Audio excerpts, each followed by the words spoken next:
Assalamualaikum teman-teman. Bagaimana kabarnya hari ini? Semoga selalu sehat, semangat, dan bahagia. Alhamdulillah, hari ini kita masih diberikan kesempatan untuk dapat melanjutkan pembelajaran kita. Nah, teman-teman masih ingat nggak pekan lalu kita sudah belajar apa? Ya, pekan lalu kita sudah belajar tentang otot, kemudian gangguan atau kelainan yang dapat menyerang sistem gerak pada manusia, dan yang terakhir upaya untuk menjaga kesehatannya. Nah, hari ini kita akan melanjutkan pembelajaran tentang sistem gerak pada hewan dan tumbuhan. Nah, manusia dan hewan sama-sama dapat berjalan. Misalkan kita pasti sering melihat kucing, ayam, atau sapi yang berjalan. Lalu, apakah tumbuhan juga dapat bergerak? Coba dipikirkan, apakah ketika ada tumbuhan yang terkena angin, daunnya melambai-lambai, itu dikatakan bergerak? Tentu tidak, itu bukan gerak pada tumbuhan. Nah, untuk mempelajarinya, simak penjelasannya sampai akhir ya. Tujuan pembelajaran kita untuk hari ini yang pertama, peserta didik mampu menganalisis sistem gerak pada hewan. Yang kedua, peserta didik mampu mengaitkan struktur tubuh hewan darat, air, dan udara dengan gerak hewan. Dan yang ketiga, peserta didik mampu menjelaskan jenis gerak tumbuhan beserta contohnya berdasarkan penyebabnya. Oke, sekarang coba perhatikan gambar. Yang pertama ada gambar gajah, yang kedua ada gambar jerapah. Kemudian gambar yang ketiga ada tanaman putri malu.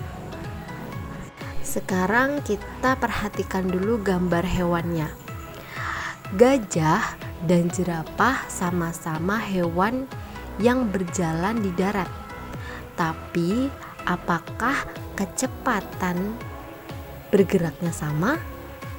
Coba dipikirkan ya, nanti jawab pertanyaannya. Kemudian yang kedua ada putri malu. Nah, teman-teman pasti pernah kan menyentuh putri malu? Apa yang terjadi ketika putri malu disentuh? Ya, putri malu tersebut ketika disentuh daunnya akan menutup.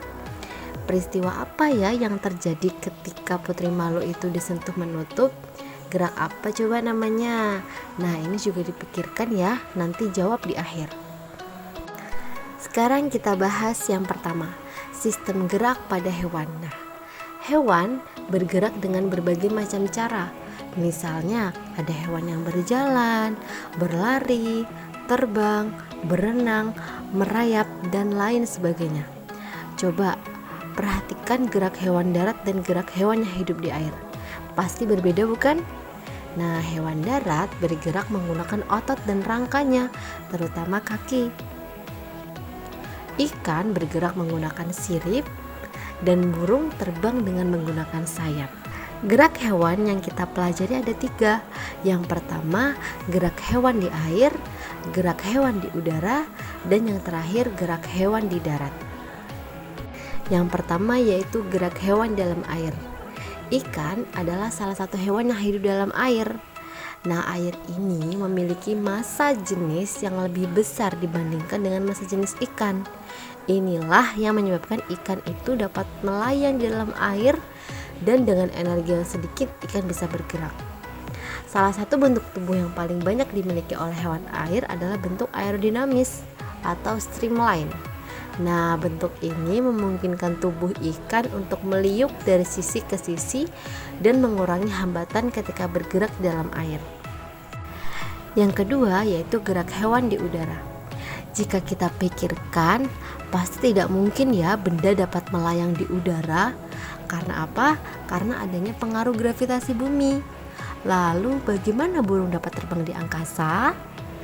Burung dapat terbang di angkasa karena adanya gaya angkat yang besar untuk mengimbangi gaya gravitasi. Salah satu cara untuk memperbesar gaya angkat adalah dengan menggunakan sayapnya. Nah, sayap burung ini memiliki susunan kerangkaan yang ringan, tulang dada, dan otot yang kuat. Struktur sayap burung disebut airfoil. Bentuk sayap tersebut membuat udara mengalir dari bagian atas sayap lebih cepat daripada bagian bawah sayap, sehingga menghasilkan gaya dorong yang efektif untuk pergerakan burung. Saat sayap burung dikepakkan, sayap memberikan gaya aksi terhadap udara di bawah sayap, sehingga udara akan mengalir ke bawah. Sesuai dengan hukum 3 Newton, ketika benda pertama memberikan gaya F aksi pada benda kedua, maka benda kedua akan memberikan gaya F reaksi pada benda pertama. Jadi, kalau teman-teman pengen terbang, bisa nih pakai sayap. Kemudian yang ketiga, gerak hewan di darat. Gerak hewan yang hidup di darat menggunakan tulang dan otot yang dimilikinya. Otot dan tulang berfungsi untuk mengatasi inersia dan menyimpan energi pegas untuk beraktivitas. Nah, setiap hewan yang hidup di darat memiliki struktur tulang dan otot yang berbeda. Misalnya, bentuk kaki kijang yang ramping membantunya berlari lebih cepat dibandingkan hewan yang lainnya. Hal ini mengindikasikan bahwa perbedaan massa tubuh dan struktur tulang serta kekuatan otot menyebabkan kecepatan pergerakan yang berbeda dari masing-masing hewan. Nah, kita lanjut ke pembahasan inti kita yang kedua, yaitu gerak pada tumbuhan. Gerak pada tumbuhan secara umum dibagi menjadi 3. Ada gerak endonom, hygroskopis, dan esionom. Kita bahas satu-satu ya. Gerak endonom adalah gerak yang terjadi akibat rangsangan yang berasal dari dalam sel atau tubuh tumbuhan. Contohnya ada di tumbuhan hidrilla. Tumbuhan hidrilla pada sel daunnya terdapat sitoplasma. Dalam sitoplasma terdapat kloroplas. Nah, kloroplas ini bergerak berkeliling di dalam sel yang disebut gerak psikolisis akibat pergerakan sitoplasma di dalam sel. Yang kedua, gerak hygroskopis, yaitu gerak pada bagian tubuh tumbuhan yang disebabkan karena pengaruh perubahan pada kadar air dalam sel sehingga terjadilah pengerutan yang tidak merata. Contohnya, gerak hygroskopis ini terjadi pada biji kedelai. Perubahan kadar air di dalam sel yang tidak merata pada polong-polongan, misalkan biji kedelai yang sudah tua, menyebabkan pengerutan dan membuatnya menjadi terbuka. Dan yang ketiga yaitu gerak esionom. Gerak esionom adalah gerak tumbuhan yang disebabkan oleh adanya rangsangan dari luar. Nah, ini ada banyak macamnya nih, coba perhatikan satu-satu ya. Yang pertama ada gerak tropisme. Tropisme ini dibagi lagi jadi fototropisme, geotropisme, hidrotropisme, dan yang terakhir tikmotropisme. Yang kedua ada gerak taksis. Gerak taksis macamnya ada fototaksis dan kemotaksis. Yang terakhir ada gerak nasti. Gerak nasti ini di dalamnya nanti ada gerak seismonasti, niktinasti, fotonasti, dan termonasti. Nah, gerak tropisme merupakan gerak tumbuhan yang arah geraknya dipengaruhi oleh arah datangnya rangsangan dari luar. Jadi dia dipengaruhi oleh arah datangnya rangsang dari luar. Yang pertama kita bahas ada gerak fototropisme. Nah, fototropisme ini dipengaruhi oleh rangsang cahaya. Contohnya ketika kita menanam kecambah. Kecambah ketika kita letakkan di pinggir jendela yang mana ada cahaya matahari, maka tanaman cambah ini akan mengarah ke cahaya. Yang kedua ada gerak geotropisme. Arah geraknya dipengaruhi oleh gravitasi bumi. Nah, sekarang kita lihat contohnya ya. Terdapat tanaman yang akarnya mendekati bumi dan batangnya menjauhi bumi.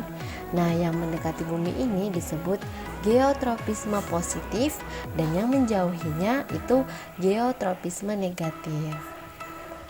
Kemudian gerak tropisme yang ketiga ada gerak hidrotropisme. Pertumbuhan akar menuju sumber air disebut gerak hidrotropisme.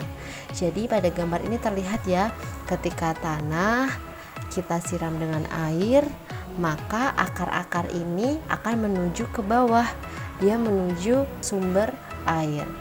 Gerak tropisme yang keempat ada gerak tikmotropisme.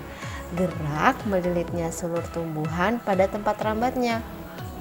Jadi ketika tanaman diberi tempat rambat, maka sulurnya ini akan melilit di tempat rambat tersebut. Nah, kemudian kita lanjut nih ke gerak taksis. Nah, gerak taksis adalah gerak pindah tempat seluruh bagian tumbuhan yang arahnya dipengaruhi oleh sumber rangsangan.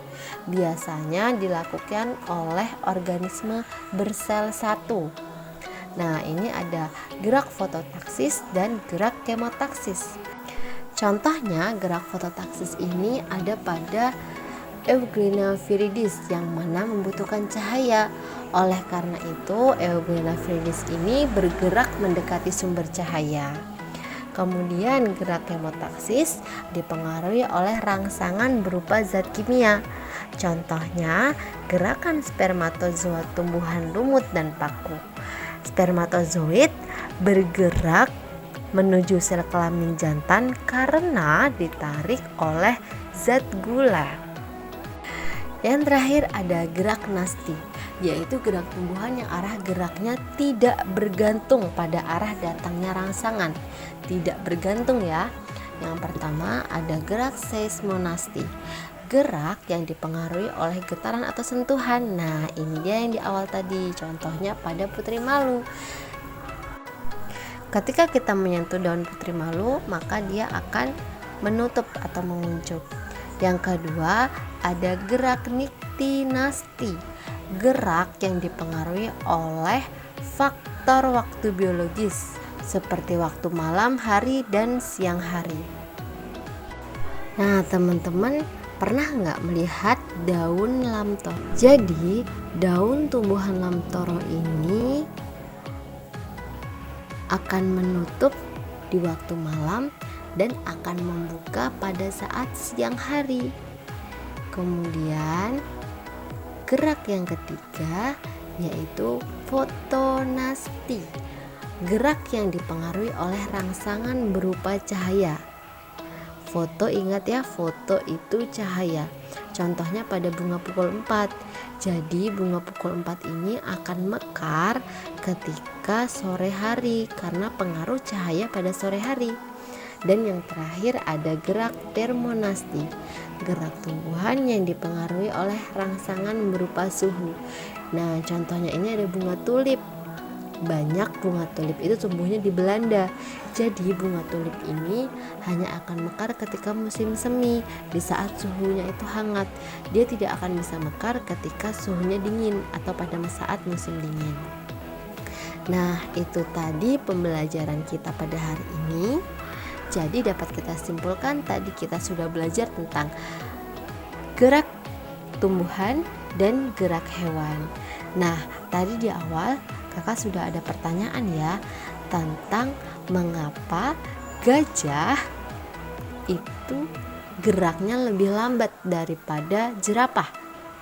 Pertanyaan kedua yaitu ketika kita menyentuh daun putri malu, maka daun itu akan menguncup. Gerak apakah itu? Nah, silahkan teman-teman jawab melalui kolom komentar.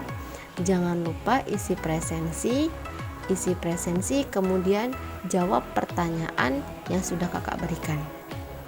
Terima kasih untuk hari ini, semoga bermanfaat. Wassalamualaikum warahmatullahi wabarakatuh.